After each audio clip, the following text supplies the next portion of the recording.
didn't do this montage. The credit goes to some gentleman here. Who did this. I wonder what Beethoven would say about it. Anyway. Now, we've just seen some clips from some wonderful films, but one of the most interesting things, Jan, is that you didn't come to filmmaking from a conventional route. You didn't go to film school or anything like that. It was you were in business beforehand. Well, I stayed there too. I never did anything else. I mean, my job was planning and streamlining and negotiating, and I did this before, and I carried on doing this with Kubrick. It doesn't really make any difference. I mean, I'm not an artist. People often talk about the art of film production. It's complete nonsense. There is no such thing. Film production is a manufacturing process, and the art has to be brought in through artists. No artist, no art. So now you have obviously film production is a process where many people contribute. And many of them are artists, the actors, the designers, the editors, the composers, the writers, they're all artists. Without artists, no film. There's no question. But the filmmaker is the combination of writer and director into the person responsible as a filmmaker.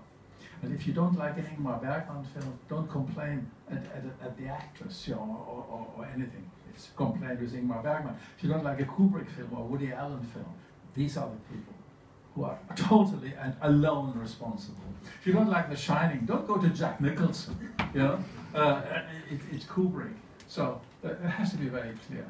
I'm pretty sure you can still have just a bad actor. I beg your pardon? You can still have just a bad actor. No, you can have a bad actor, and sometimes a bad actor can even be used by a good filmmaker and can be rescued. The great filmmaker can rescue it. But there's no question, you can have a brilliant actor, or many of them. There is no guarantee for a brilliant film. And now our evening is really short films. Let's talk about short films. Yeah, short films are as difficult. You'll just skate over your entire career. Short films are as difficult as big films. They're just cheaper and shorter. But there are also different categories. Then you have to ask yourself, what is the purpose of a short film? And they are very, very different. Now, many people make a short film just for the fun of it. Today, it is so easy to make a short film. It is so incredibly cheap. That wasn't possible 20 years ago. You needed negative, you needed a lab, right away you had to spend a lot of money. Today, you can, as one gentleman said, make a film with a bowl of pasta. Yeah? So, I'm pretty sure that was four. Anyway, you can make it very, very cheaply. That's one group of short films, for the fun of it. Now, I'm working at film schools. All over the place. Yeah? Now, their short films are slightly different. They want to prove talent. Yeah. Their short film has to be a calling card, because what they don't want to do is making short films, because you can't live on that. Nobody can make money with short films, right? So the short film, in that case, has to say, I'm proving I'm a good actor, I'm a good filmmaker, I'm a good writer, I'm a good designer, I'm a great editor. So that's the point. That's a different group of short films. Finally, you have the short film that gives you a message that says, hey, I really need to get this out. And I'll show you a few examples tonight if we have time. But anyway, I stop talking, it's down to you. Well, I'm really sorry, but I am going to make you talk about your career. And not just short films. Oh, that's very easy. I worked in New York in data processing, mainly with banks and other businesses, and at that time I met Stanley Kubrick. That was in the early 60s. I met him because he was married to my sister. I knew him before, but I had absolutely not the slightest interest. I feel like you met him before the wedding. No. Did I meet him? I don't know, I don't remember. We met her in the evening. Anyway, it doesn't matter. That doesn't matter. I mean, they were married in '57. I mean, I was in school, forget it. But then later on in the early 60s, I was in New York. And I met him many times. I played with the children. I had not the slightest intention of working with him. Neither did he have any intention of working with me. I mean, the only level where we were on the same platform, because he was a brilliant, super intelligent man, was music and table tennis. Yeah. I mean, so yeah. Other than that, obvious connection there. Yeah, well, anyway, and then I went back. I got married. We had a baby. I lived in Zurich and in Frankfurt and in Singapore. But I visited. And he came then to London and did 2001. And then he asked me in '69 would I want to join him for a year to go to Romania or Napoleon. He wanted to make a film about the life of Napoleon. Very important topic because it's relevant for us today. Still. Anyway, and then I said, well, that's a good idea. My wife said it was a good idea. And we moved to England, thinking we stay here for 6 months and then go to Bucharest and to Constanza. Well, MGM pulled the film. I was ready to go back to Zurich on the yard. Let's talk about that for a moment. Napoleon, one of the great unmade films. Yeah, okay. And what was the film going to be? A film focusing on the life of Napoleon as a track, but really showing why this incredibly talented and successful man who had his population on their knees with admiration failed. He failed because of his vanity and in the end of his folly, because he was not a statesman. With all the talent he had, and he crowned himself emperor in 1804, you know, and he had wonderful, so, and he still failed. Because what he didn't do is make peace with England. And he was frankly pissed off with England because they were invincible at sea, right? So that angered him enormously. He was jealous. I think there was an element of jealousy there, which is childish. The one thing he was not is a statesman. He was not a statesman. Now, and that is a weakness that is relevant in later generations. I think that is a weakness today in the world. Look at the problem in the world right now. It's the lack of statesmen. They're not stupid, these people. What makes a good statesman? A good statesman is a person who can negotiate wearing the hat of his opponent. Right. And they're very limited here. That's a huge talent. And why was the film not made? MGM pulled out because Dino De Laurentiis, a very important producer, had already greenlit a project which was an American-French-Soviet co-production called Waterloo with Rod Steiger. And okay, Waterloo is one little chapter, the final chapter of Napoleon. Kubrick was least interested in that. Yeah, that was just an obvious necessity to mention, but MGM executives didn't know that, and also the film could have been a huge success. What do I know? Yeah? Anyway, they didn't know, but they pulled out. Stanley was depressed for 2 weeks. So I was ready to go back to Zurich or to New York or whatever, and my wife loved England. I mean, she had totally fallen in love with England. She really would have been very sad to leave. And Stanley liked me, and I liked him. It was interesting, and he said, "Oh well, why don't you stay and we do something else?" And then I said, "Oh, yeah, give it a shot." Yeah.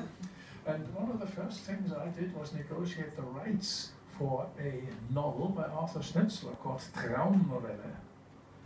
That's what we did. That was our first contract with Warner Brothers in 1970. And then Stanley decided against it. It was too difficult. And it became Eyes Wide Shut 30 years later.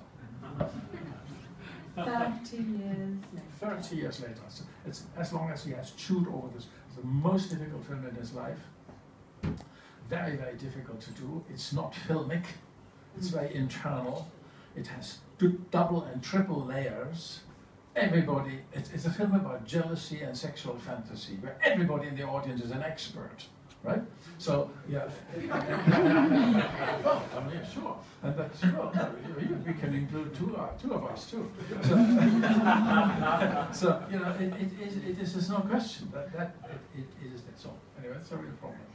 But he finally did it, and I'm very, very glad that he considered it his greatest contribution of filmmaking. Not many people would agree with him, not particularly not in the Anglo-Saxon world. It was hugely successful in the Mediterranean belt and in Japan, but not at all in America, which is the biggest market for us, and in England, either. But it's coming. It's coming. Many, many more people now realize what a great film it is. But it's difficult. The problem is, if you don't like it the first time, why should you watch it the second time? Ooh. Unless someone convinces you. Anyway, actually, Have you been convinced? well, You should all watch it. well, many people have done, yeah. Anyway, never mind. What else? Well, you negotiated the rights, but then that didn't become a film. What's the next project you worked on together? My first practical experience was A Clockwork Orange. Yeah, there I did. I negotiated for music. I bought a right for using the Beethoven's symphony, because that's something you can't record yourself, not in high quality, because you need a chorus and soloists, and so it's very expensive. I was very, very lucky. I got an old mono recording, which didn't matter for us because it's a mono film. It's a mono soundtrack. I paid at that time 3,000 marks per minute from Deutsche Grammophon. It was Ferenc Fritzsche in the Berlin Philharmonics. I mean, you can't get much better. But it was out of their catalog because the stereo LP had already dominated. Oh. See? What else? It's very good. Okay. So this is very interesting, going for the old-fashioned sound recording in a way that's already been. What do you mean by superseded old-fashioned? something else. I'm not saying it in a bad way. Huh? I'm not saying it in a bad way. I'm just saying that It was a mono recording instead of a stereo recording, yeah. So, but it was brilliant. Anyway. So, and then came the rest, and then from Brighton and onwards, you want to know my career? I was executive producer, means absolutely nothing, by the way. Yeah. In my case, it means I negotiated and I organized things. You saw a few things here in this clip. Every mask you see in Eyes Wide Shut, I bought in Venice. Is that the role of the executive producer? Yes, if you work for Kubrick, because we were very few people. Did he just write you a list? What? Would he write you a list and send you out? Well, we were very slow. In order to finance this, you have to really have a very humble operation. And everybody, multitasking, that's what it is. We had 4 officers, a Xerox machine, 1 secretary.